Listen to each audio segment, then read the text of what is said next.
Halo, jumpa lagi bersama saya. Kali ini kita akan membahas tentang Anies Baswedan.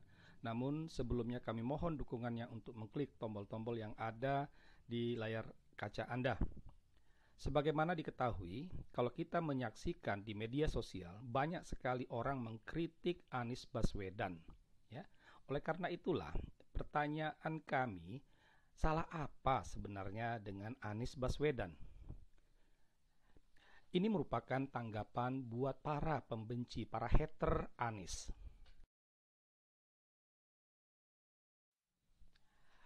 Drama Anies Baswedan bisa dikatakan dimulai sejak Pilgub DKI 2017. Banyak pengamat mengatakan Pilgub ini merupakan Pilgub terbarbar, terbiadab sepanjang sejarah pemilihan gubernur di Indonesia. Kalau dikatakan barbar dan biadab, itu selalu merujuk kepada Anies Baswedan dan para pendukungnya. Ya, jadi Pilgub DKI 2017 ini membuat Anies Baswedan itu menjadi ikon Islam radikal. Ya.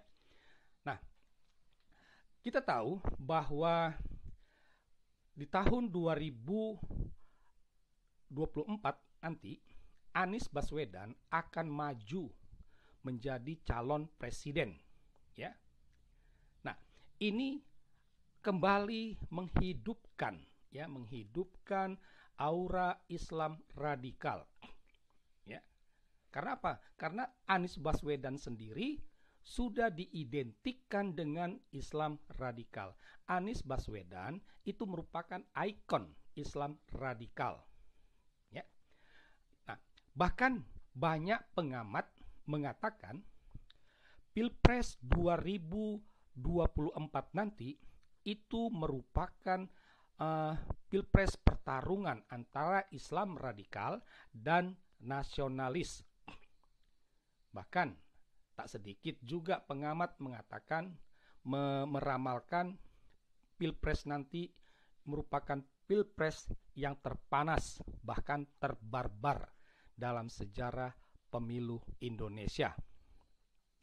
Nah, ketika dikatakan Islam radikal, ini karena dikaitkan dengan pengalaman Pilgub DKI 2017. Orang mengatakan bahwa dalam Pilpres nanti Anies Baswedan dan kelompoknya akan berjualan ayat dan juga mayat. Ya. Ini seperti yang dilakukan pada Pilgub DKI 2017. Ya. Ketika saya merefleksikan fenomena jualan ayat dan mayat ini, pertanyaan yang muncul dalam benak saya, apakah salah? Ya. Apakah salah kalau Anies Baswedan dan kelompoknya, pendukungnya berjualan ayat dan mayat dalam kampanye? Ya. Entah itu waktu Pilgub atau juga nanti dalam Pilpres.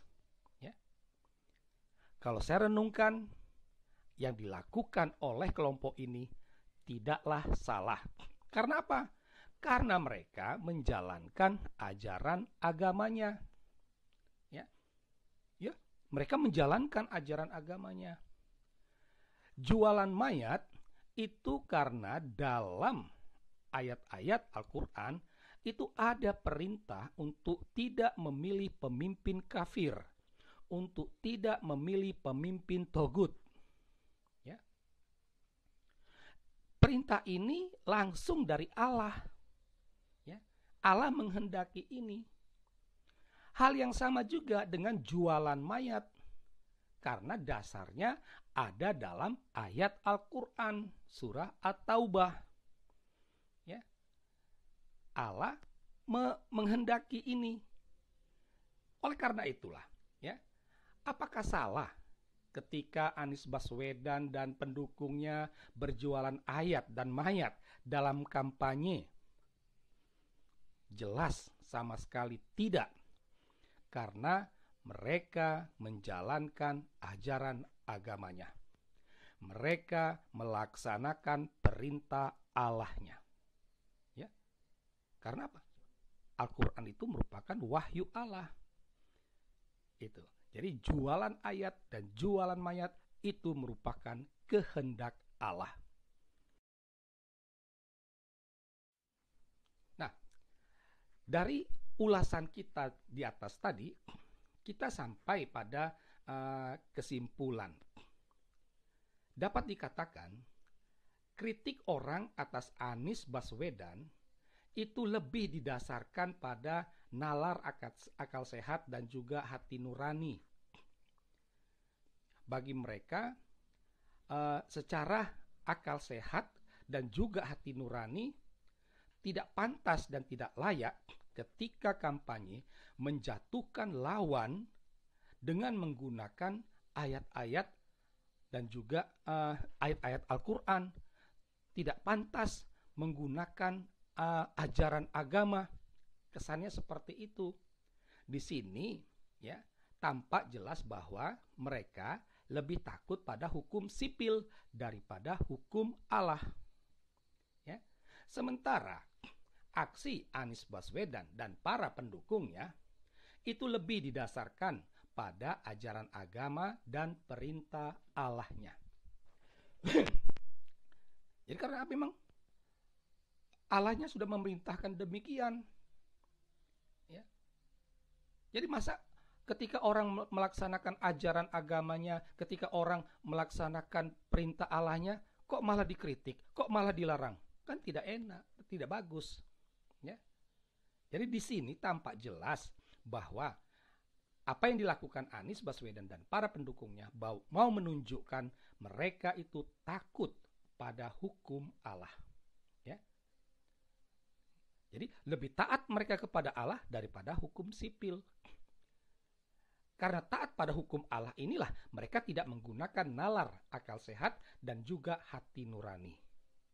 Nah, jadi ada jurang pemisah, ya, jurang pemisah antara orang yang suka mengkritik Anies Baswedan dan juga Anies Baswedan dan pendukungnya.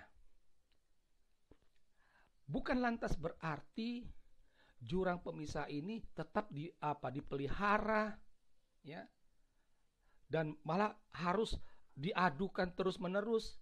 Sampai kapan kita harus berkonflik? Ya, disinilah kita harus membangun sikap saling menghargai, saling menghormati. Orang yang suka mengkritik Anies Baswedan, dia harus menghormati, menghargai bahwa itulah karakter Anies dan pendukungnya. Mereka melaksanakan perintah agamanya. Mereka lebih takut kepada Allah. Demikian juga kelompok Anies Baswedan dan pendukungnya harus menghormati dan menghargai bahwa orang yang mengkritik Anies Baswedan itu mereka hanya lebih menggunakan akal sehat dan hati nurani tanpa mempedulikan hukum Allahnya. Sekian dan terima kasih.